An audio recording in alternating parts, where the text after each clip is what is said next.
Just look at this mess. My bookshop! Jeez, those construction guys just drove bulldozers right through the front door of the video store. It looks like they even backed through the bookshop. My bookshop! Where it looks like they did donuts. Ugh. And power slides? Ugh. Can you do a power slide in a bulldozer? Hell yeah, you can. What? My bookshop. I'm pretty sure the sub-basements in the old missile silo are intact, but yeah. This place looks like Dresden after the bombing. Well, I need a drink. But they took the bar, man. The whole bar. Well, we could go to that tiki bar by the river. You mean the pirate-themed one? That's the one. It would give us a good excuse to do a conclave on 1984's Ice Pirates. I mean, you had me at bar. My bookshop. Hey, Robbie! Yes, Daddy. Daddy. What? Robbie, stay here and try and clean this place up. Understood, Daddy. Brother Methuselah. Yes? Summon the Uber.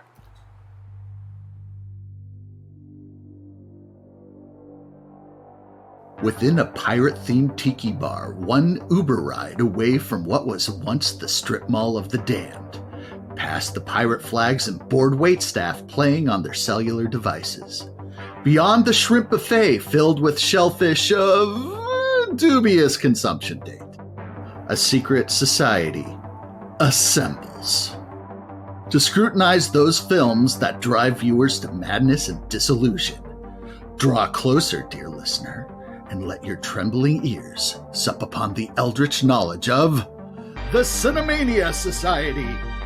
We the fellows of the lens of palm do convene to judge if this cinema worthy of our esteem, or whether it should be cast down as worthless hokum. Let us don our feathers in judgment. We the fellows... Oh. Yo ho ho! Welcome to Captain McBloodgulper's Tiki Bar and Seafood Buffet. Please seat yourself, me hearties. All right. Just because we've gone rogue doesn't mean we ignore protocol. I call this conclave on 1984's sci-fi spectacular Ice Pirates into session. Oh, hey! Here's my gavel. It's been in my pocket the whole time. And here I was thinking you're sporting a truly massive erection. You flatter me, sir. I shall call roll. I am Sinquisitor Ethan, keeper of the lenses. Verifier Andy, master illuminator. Auntie Hope, keeper of the books. Fuck. Professor Andrea, scholar of San Francisco. Repositor Andre, voice from the outer world. Profligator Daniel, possessor of the word. I am Scrutinizer Zachariah, guardian of the door. Be seated. I will serve as point effects of presentment for this on... Pontifex. Potato. All right. Pontifex. All right. I will serve as pontifex of presentment for this conclave. Professor Andrea will act as master castigator. Professor Andrea, read the list of charges. Charges against the film Ice Pirates include piracy of ice, inability to sustain a narrative for longer than 4.5 minutes, counterfeit chainmail, using George Lucas as a creative muse, handling space herpes without proper protective gear, criminal overuse of shoulder pads, robot pandering, failure to properly resolve narrative, and castration on an industrial scale. Actual trigger warnings include racist stereotypes, use of racial epithets, playing fast and loose with consent, and mild implied body horror. Fellow cultists, we must plan our next move. I found this convenient treasure map laminated onto the table. We appear to be right near Blood Skull Cove. I think that might be the kids' menu. Don't be a fool! Would anyone trust a child with a guide to a suspiciously large amount of buried treasures? If we could find this treasure, we could buy hundreds of strip malls of the damned. But first, drinks. Drinks! Yo ho ho, me scurvy buccaneers. What can I fetch ye to ease your appetite? Our specials today are the bottomless grog if you buy a Captain McBlood Gulper Collector's Edition tiki mug, and the all-you-can-eat shrimp buffet. Pirate talk. How delicious. A round of bottomless grog for my brave crew. You're buying, Professor. Wait, why me? Because you're the only one of us with a real job. Really? So... Can I get a tequila mockingbird? No. How about an Old Glory? No. Lotus Blossom? No. Biltmore? No. Summer Breeze? No. Sangria? No. Seriously? Our bartenders aren't allowed to handle fresh fruit. Not since our last health inspection. I guess I'll just have a picture of the margaritas then.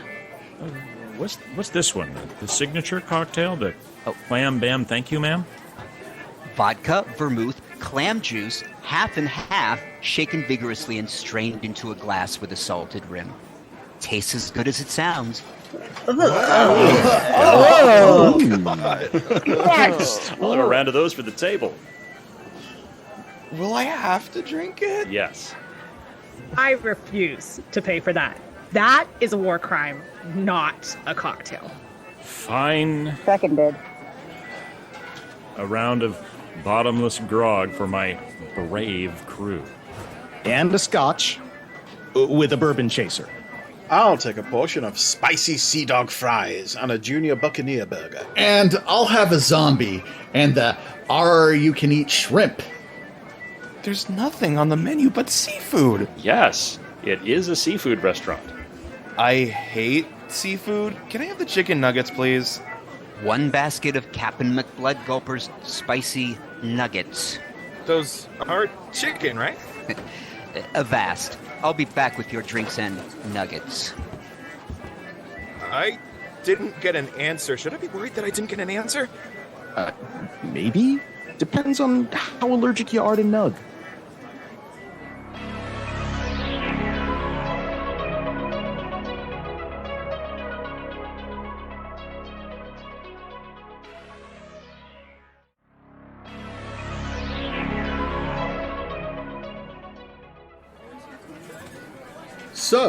So who's first up for our summary of Stewart Raffill's 1984 swashbuckling space epic, Ice Pirates? Well, since I'm the only one not engrossed in the kids' menu. Hey! I mean, treasure map. I can rate it. Ah, the future. The distant future. Or perhaps the distant past. Distant present? Who knows? Who cares? It's a movie from the 80s. When you could have a frothy mix of Errol Flynn's Captain Blood and Star Wars. The 80s, when zero shits were given, because everyone was coked out of their fucking tracksuits.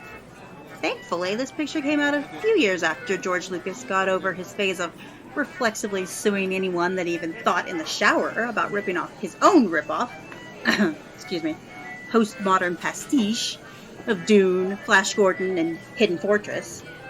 Postmodern pastiche. More like piss-mental pageantry. But ripping off we go. For every potential copyright infringement, we shall ring this bell to signify a point of vulnerability to attack by the Holy Rodent Empire, or other litigious holders of copies, right? Copies, right? Yeah, you know, like attorneys general. Ice Pirates opens with a text scroll, done in florid calligraphy, which tells the viewers that water is the most precious substance in the galaxy. Andre Hush. This is that rare and specific subgenre of science fiction we call bullshit. Galactic water scarcity is our premise, and we're sticking to it. if you couldn't tell by the swashbuckling music track, this picture's very tongue-in-cheek. So, anyway, water is the most precious substance in the galaxy. Andy, that's as close as we're going to come to orthodox herpetarianism. And the supply of water is ruthlessly controlled by the Spanish crown. Evil Templars from the planet Mithra. Opposing them? An alliance of rebel pirates who keep the resistance alive by stealing ice from the Templar fleet. And, ahoy, me hearties! There's our title. Since ice expands as it freezes, it might actually be easier to just steal water, but why nitpick in such a slick flick? Such a slick flick, such a slick flick, such a slick flick. Now give me a buzz. Continuing to crib notes from George Lucas by beginning in media res, we are introduced to the rebels, pirates, as they're setting up to raid a galleon, space freighter. Time to meet our brave pirate crew, which consists of Angelica Houston as Maida, Ron Perlman as Zeno, and Robert Urich as Captain Jason, who straps on weapons and lines up the target. Roscoe, played by badass Michael D. Roberts, services a cadre of what we will charitably call combat robots. This is all done with classic late 70s compositing techniques and practical models that look like they were ripped straight out of the OG Battlestar Galactica. So far, so charming, in its own way. Oh, a note about the aforementioned combat robots. These are some pretty banging costumes, and very different from Star Wars. Oh. By which we mean cheaper. Even more fun is that inside the costumes are a bunch of 80s b-boys all doing the robot the whole goddamn time. Get it? They're robots doing the robot? Get it? Get it? Well, you know, this is the era of breaking to electric boogaloos, so maybe they got Aldolfo Shabadoo. I can't imagine the headaches these guys must have had after a day of shooting. If you're an 80s b-boy, you take the work you can get, and there's not much of it. No, that was the heyday. They were like swimming in work, and they went, you know, let's be robots. I think Crawford might have had a bone to pick with these guys. Also, you know, the whole thing about, like, you know, ice pirates, cocaine, 80s. Anyone seen the connection here? Oh, you're reading into it, surely. Allegedly. Yeah, that's what we do. That would have been snow pirates, I think. Snow pirates. Time to raid the galleon, me bold buckos. We cut through a bulkhead and past an alien, picking its nose as it takes a dump. This sequence really sets the tone for the entire picture, which maintains a cartoonish mix of literal swashbuckling sci-fi action and slapstick comedy. As the pirates run around, they end up encountering Princess Karina, played by Mary Crosby, daughter of Bing Crosby, and half-aunt of Denise Crosby. Yar me hearties. The princess is sleeping off a bad apple in a stasis bubble, and Captain Jason decides to do the Argonauty and abduct her for ransom. This setting up the classic romance trope of the 80s. Hunky bad boy pirate with a heart of gold, beautiful princess who pretends she isn't taken with him, but we all know they're going to get it on later. The Templar ship set is pretty amusing, dressed as it is with IKEA lighting fixtures and set pieces literally recycled from Logan's Run. We've seen the future, and it comes flat-packed with an Allen wrench. It may be cheap, but it's a fun place for a bunch of ragtag space pirates to run around bucking Templar swashes. There's yet more slapstick with the pirate robots, whose complement includes Overzealous Midget Bot, On the Fritz Bot, and Craven Coward Bot, who literally craps itself in terror when told to spar with the superior Templar killbots. Don't worry, the killbots slip and fall in Coward Bot's puddle of leavings, and they get hacked to pieces by Midget Bot. For those of you counting, that's the second Dookie joke in 5 minutes. Comedy gold, folks. More like comedy brown. Oh, God. We used to call that black gold. The pirates cut and run with the princess and a whole bunch of ice. Even though the pirate ship splits 3 ways as a decoy, our heroes still end up on the wrong end of our ominous villain entrance. They're taken prisoner by our effete main baddie, Zorn, played by the hatchet-faced, scenery-devouring Jeremy West. He's wearing his finest glittery bathrobe and tiny gold hat into battle. We're talking lounge lizard Ming the Merciless here. Zorn hisses a few threats, executes the wounded to show off his villainry, and sends our heroes off to get redesigned. best, worst euphemism ever. And here we find the best part of this whole film, I think, because Jeremy West is incredible, and I love him. He is so Weasley. It's fantastic. It really feels like he's trying to steal Peter Cushing's fire here, and he just can't quite pull it off. But he's definitely like playing Peter Cushing. Yeah, it's like, we can't get Peter Cushing. Can we get Jeremy West? All right. Wasn't Peter Cushing dead by this point? Oh yeah, I think he did. He died after Star Wars, between Star Wars and Empire, so... That doesn't matter. They can just prop him up. I mean... Do a whole weekend at Bernie's.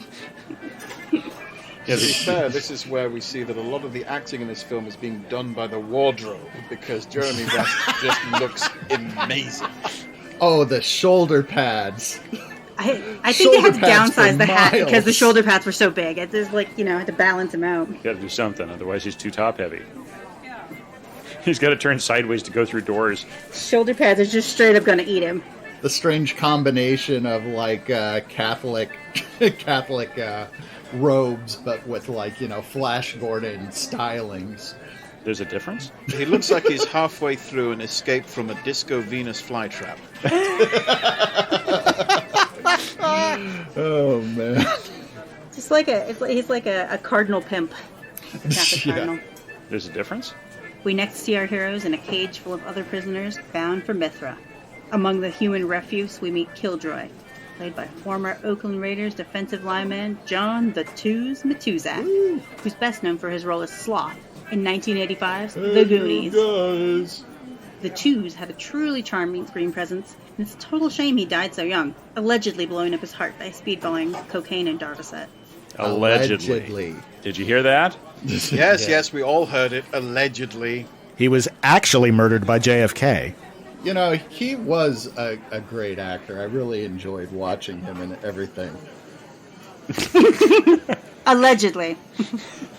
I heard he went into the same witness relocation as Jimmy Hoffa, so...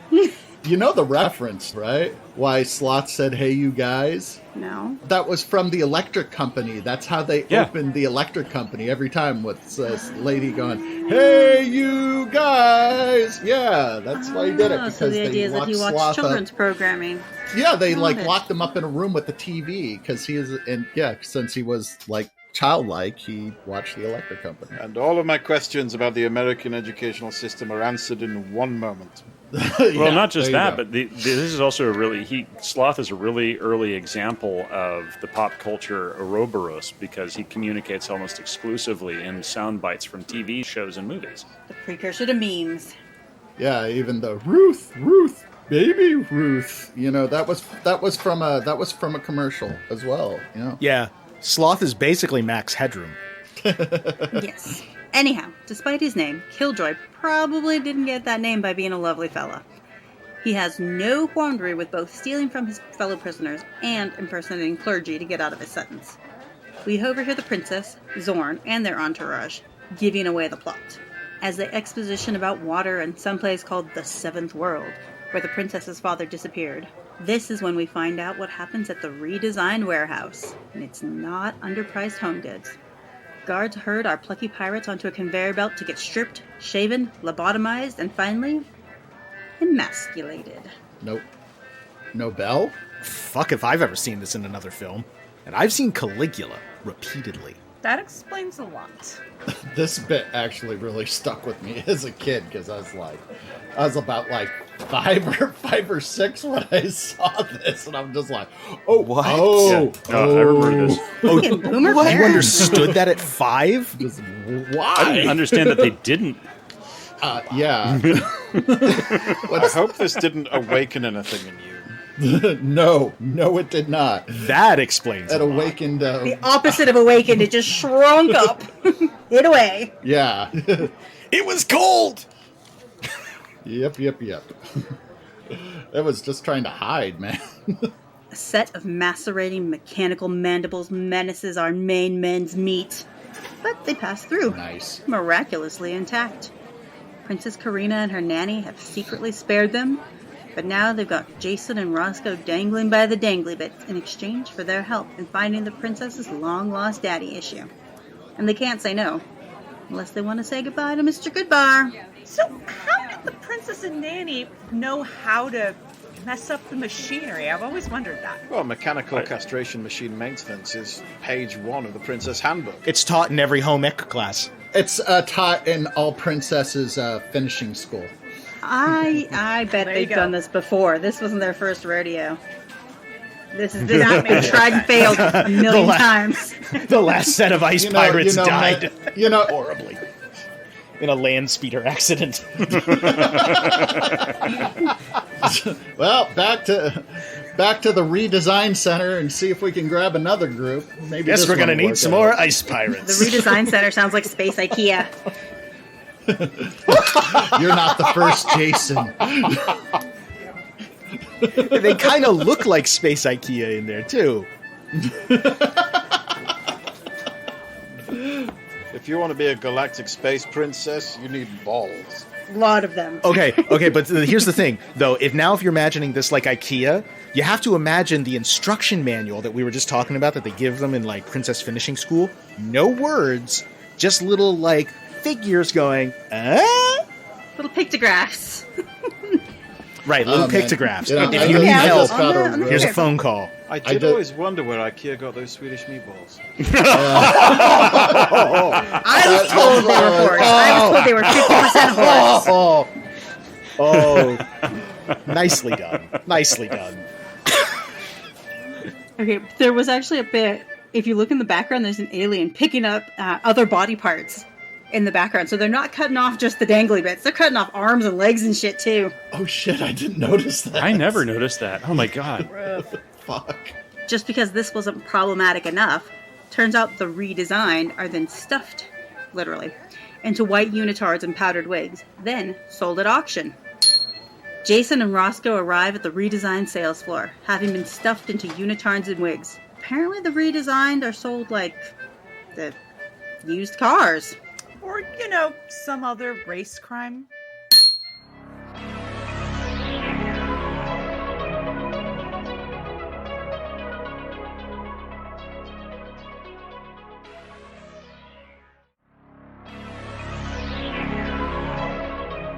I guess it says something about Mithraic society that they want both robots and humans turned into lobotomized eunuchs.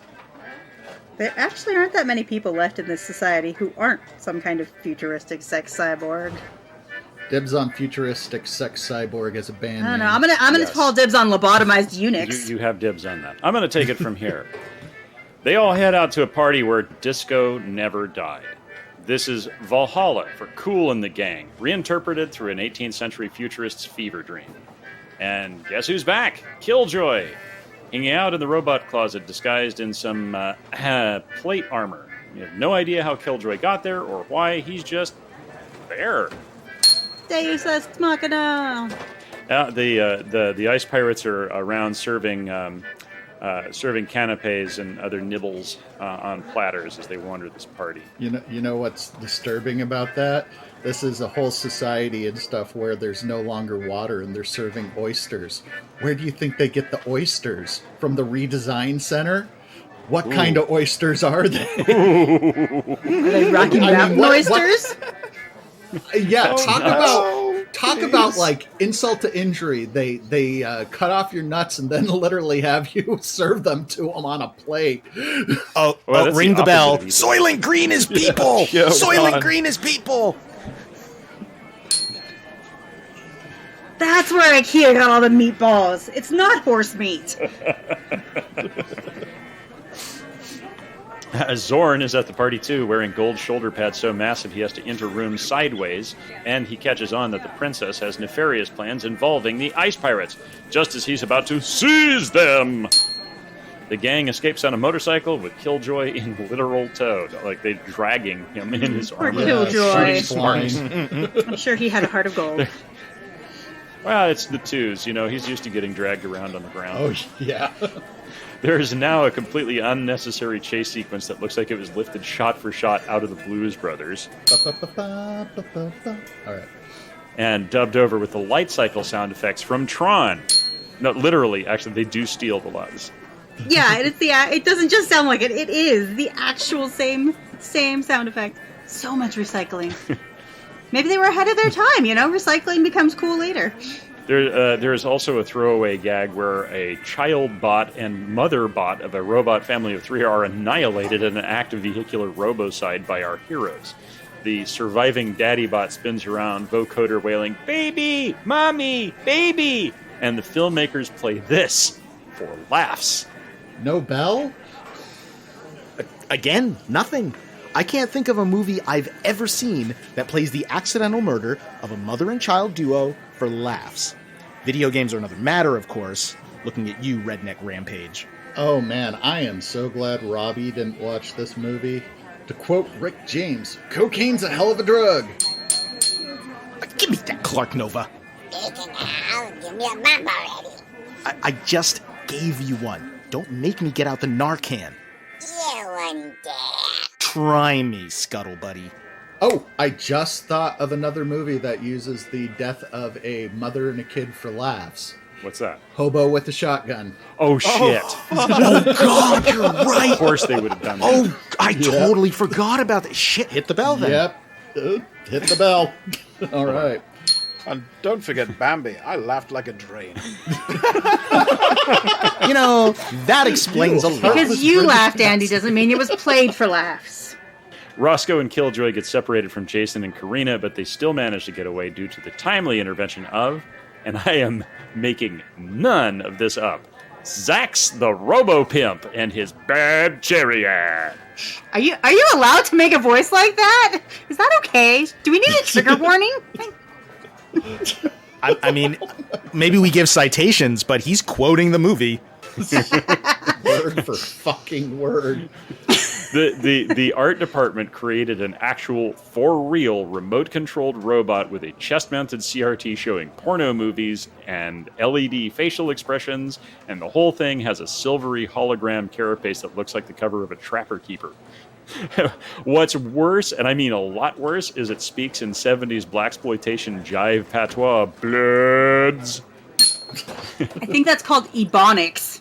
No. This is jive.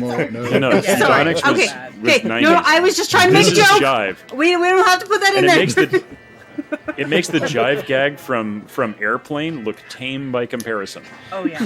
And even if you see nothing else in this film, and there's a lot of shit to see in a film completely encrusted with sequins and quaaludes, you must see this to believe it. Excuse me, Robo-Pimp. I speak jive. And their defense, it wasn't showing hardcore porn on the screen. Oh, okay. For a second, I was like, there is no defense of this. That's all I got. And then you're like, okay.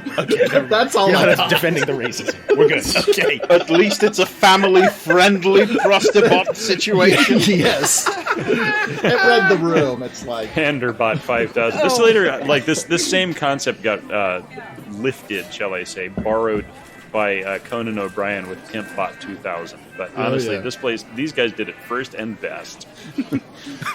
After these pointless yet entertaining diversions, our heroes finish their escape off screen as Zeno and the rest of the Templars exit the club while being verbally assailed by the bereft daddy bot, still crying, "Mommy! Baby!" Because the first time around wasn't funny enough, I guess? I mean, okay, it is a little bit funny. He's so upset. Schadenfreude. It just occurred to me that Hobo with the Shotgun came out after this, so it was actually taking off from this. Oh, there's also the original Assault on Precinct 13 where that guy shoots the kid with the ice cream in the face. Sorry. Did that kill the kid? I'm sorry. Is that like when RoboCop shot that guy in the dick? Oh, no, this was even funnier. Right, but you don't have the family wailing. You don't have the family wailing about it.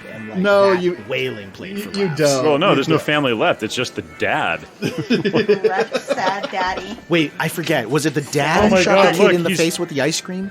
No, it was the evil gangbangers who were later on Assault Precinct 13. I mean, do I have to explain the whole movie to you? It's a tale as old as time. Wrong movie, Zach.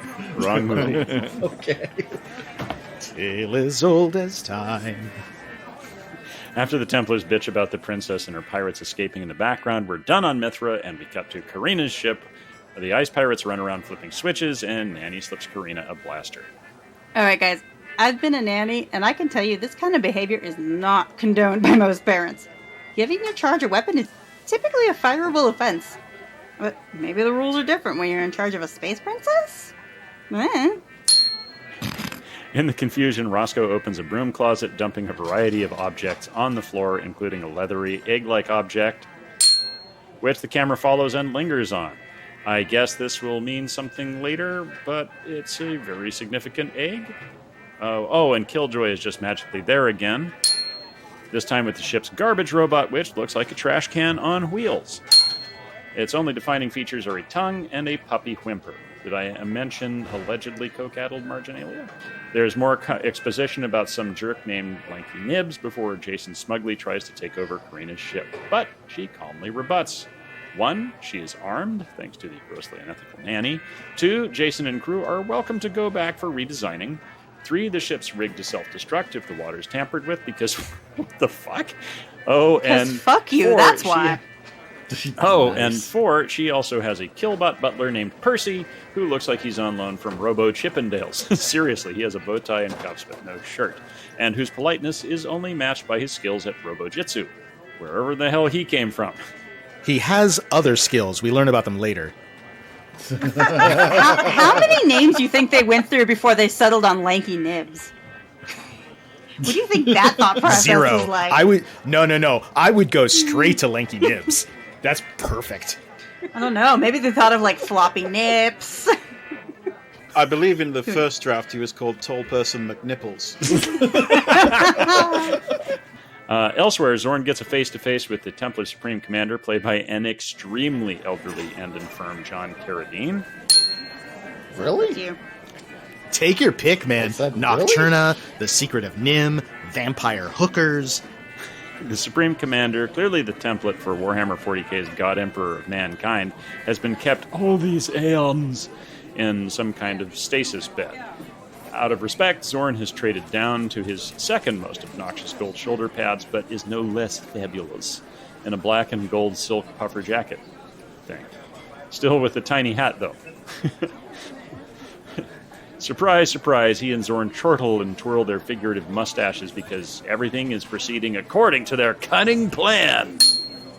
They let Karina escape so she could lead them to the 7th world. I guess you could say she's on thin ice, pirates? No, don't say that. No. Now, remember that weird leathery egg thing from earlier? Well, it's back for another significant close-up, TM. It hatches out what looks like there's no easy way to say this, but flaccid penis ringed with teeth. Classy. Is this pre-aliens? Didn't I already tell you this Freud would have had a pre-alien? field day with this picture? No, this is post-alien. Ah, okay, good. And don't forget, if you step on someone's lines, I can isolate your stuff and pull it out. It's okay. The thing crawls on Roscoe's exposed shoulder while he sleeps and begins to chew on it. He flings the thing away in revulsion, and it slithers across the deck, making horrible hog noises and shrieks. We're treated to an extreme close-up of its face, which looks like Satan's anus, and is a completely separate model created just so they could detail said facial features. Wow. Worth it! Before it disappears into an air vent. Facial, phrasing. Oh my god. It looks like it's related to fucking Clark Nova. That's how bad it is. Roscoe and Jason find the slime-dripping eggshell, then check the cargo manifest. We are now gravely informed that this extremely dangerous and incurable star beast is a space herpy, and everyone is grossed out. Anything? Nope. Nothing. I'm pretty sure this is the only movie with a space herpy. Oh, thank Christ. Why? Why would they have that? And why is it? It's like entered into the manifesto, so it's just like, well, we're getting ready for space travel. Don't forget the herpy. All right. Don't worry, if this bit doesn't make sense now, it still won't when it comes up again later. We jump to Pirate Planet. Ooh, that's the title of a Doctor Who episode that Douglas Adams wrote, by the way. Pirate Planet definitely has a Road Warrior meets Logan's Run vibe. Wonder why? The ground effect vehicle our ice pirates are traveling in while ogling cat fights in the street is the very same ground effect vehicle that appeared in Logan's Run. Only now it's beat to shit and has the word limo stenciled on it in a very futuristic font, or retro-futuristic font at least. They pull up to the Pirate's Den, which we know it's called the Pirate's Den because there's a neon sign to that effect inside the Pirate's Den. Super subtle. Love the subtlety. Subtlety! This turns out to be quite a hive of scum and villainy. Only here the waitress is the small medium from Poltergeist. Jason and Roscoe. Small medium, not a large medium? Zeno. No, she's at large, though. She's a small medium. Extra large medium? Small medium? Medium? Extra medium. No, she's definitely a small medium. Which reminds me, actually, I had a roommate who said his aunt was the same actress who played the medium in Poltergeist. Anyway, Jason and Roscoe are reunited with Maida and Zeno, Angelica Houston and Ron Perlman's characters. And they also apparently both know Killjoy for some reason. Pirating small world universe. is pretty small, I guess. Yes, bingo. Small universe. Some outlaw types spy on the ice pirates, one of whom has a denuded African gray parrot on his shoulder. I feel sorry for the parrot here. You know how smart they are? This would be like shaving and dressing a chimp. Oh, Hollywood has done that too. Ding. Mm-hmm. Maybe it was already bald. Like maybe it had the parrot version of alopecia or something. Maybe? I'd like to have some faith in humanity, guys. And here comes the Will Smith slap. Not get the Humane Society seal of approval. Oh, God. Don't make fun of anybody with alopecia. Bam! Keep a parrot's name out of your mouth.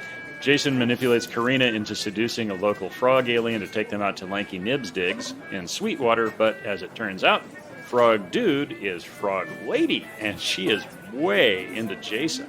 Haha, take that, casual misogyny. The outlaw types interrupt to stir up a brawl, but Maida's quick sword work dispatches one and drives the other off. Okay, seriously, Angelica Houston is seriously badass in this scene. Like, I thought it was going to be like the 80s trope, little, like they're the only two women in the universe and they hate each other and they're going to have a little slap fight. But she just kicks ass. She kicks all the men's ass and then helps the frog lady. It's just like super cool. So, yeah, props to Angelica Houston. She's really got a sort of strides into the room pussy first energy in this film.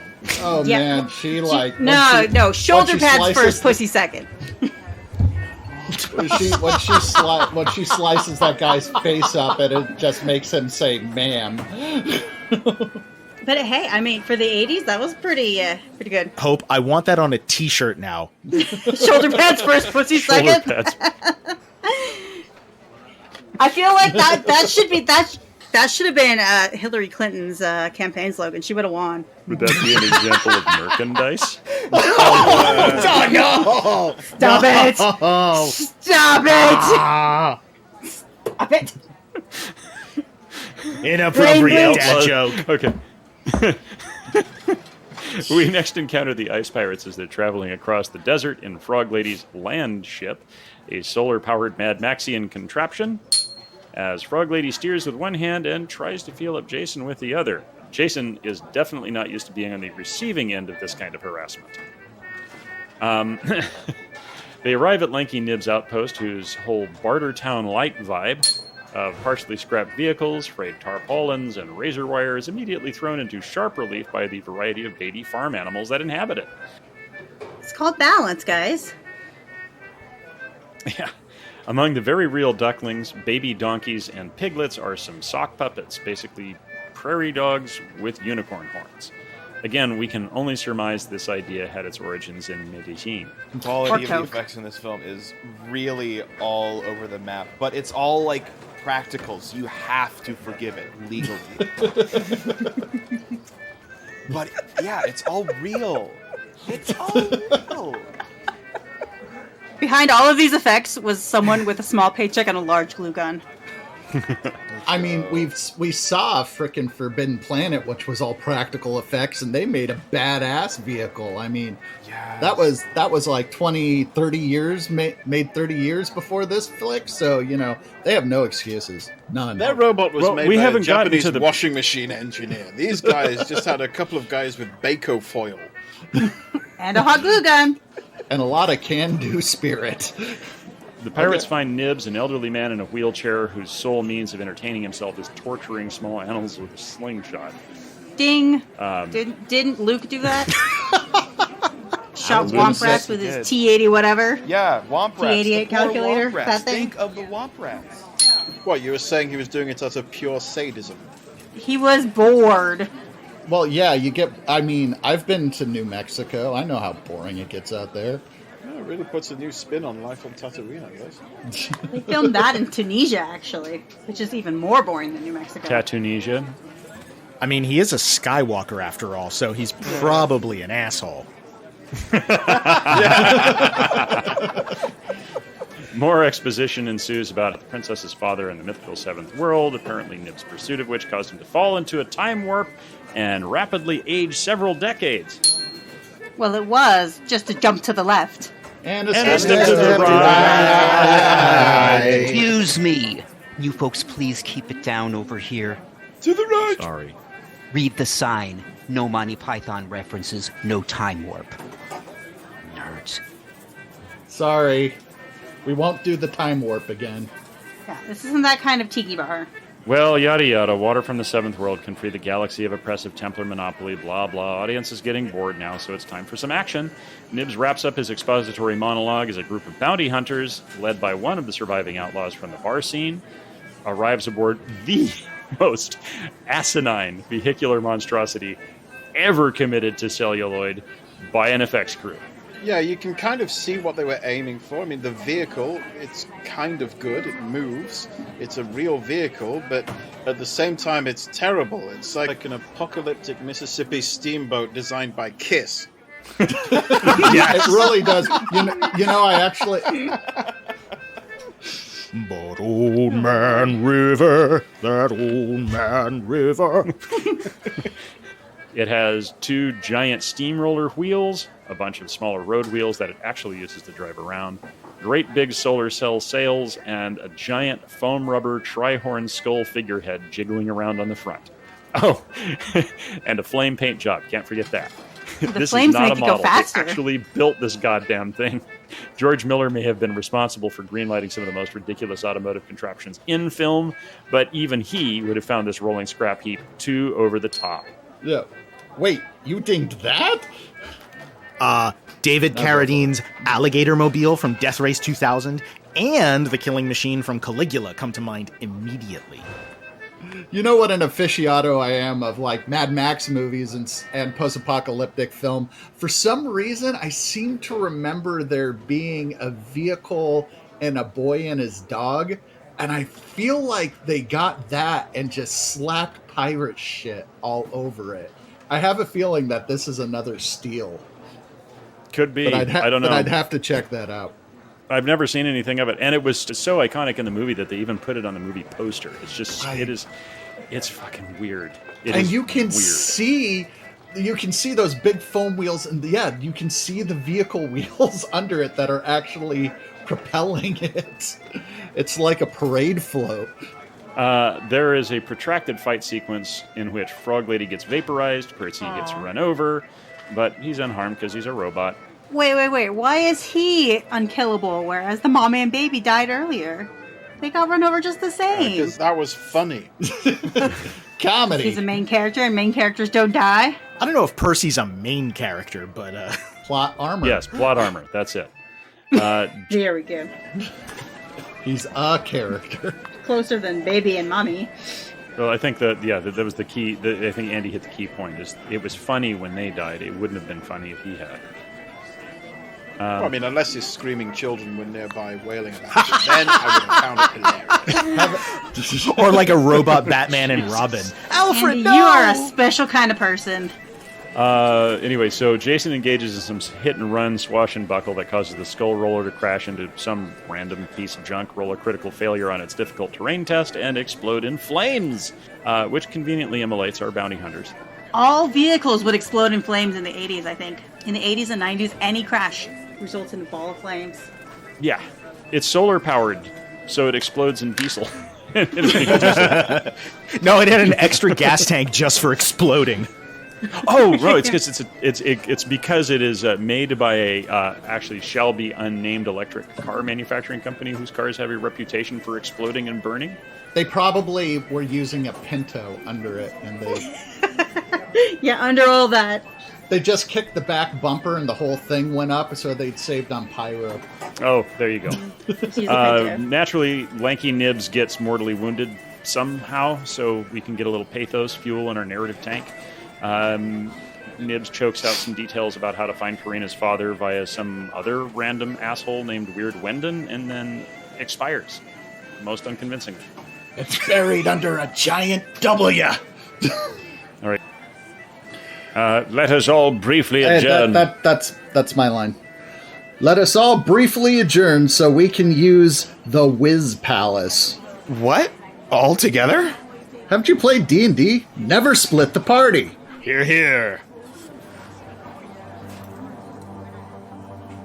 That episode of the Cinemania Society was written and performed by Zachariah Burks, Ethan Ireland, Andrea Palladino, Andy Slack, Andre Martinez, and Hope Bravo, with special guest Miles Miniacci as the board waiter.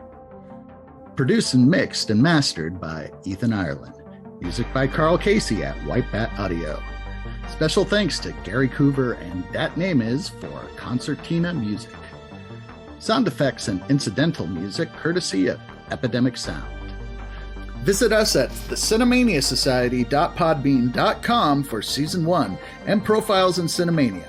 We have social media for you to join the discussion. We have a subreddit at r/the Cinemania Society and a Facebook group. If you like what you heard, head on over to Patreon and throw us a few bones. We love making fun stuff for folks to listen to, but it sure isn't free. Anything and everything helps. The Cinemania Society is a product of the Cinemania Society, LLC.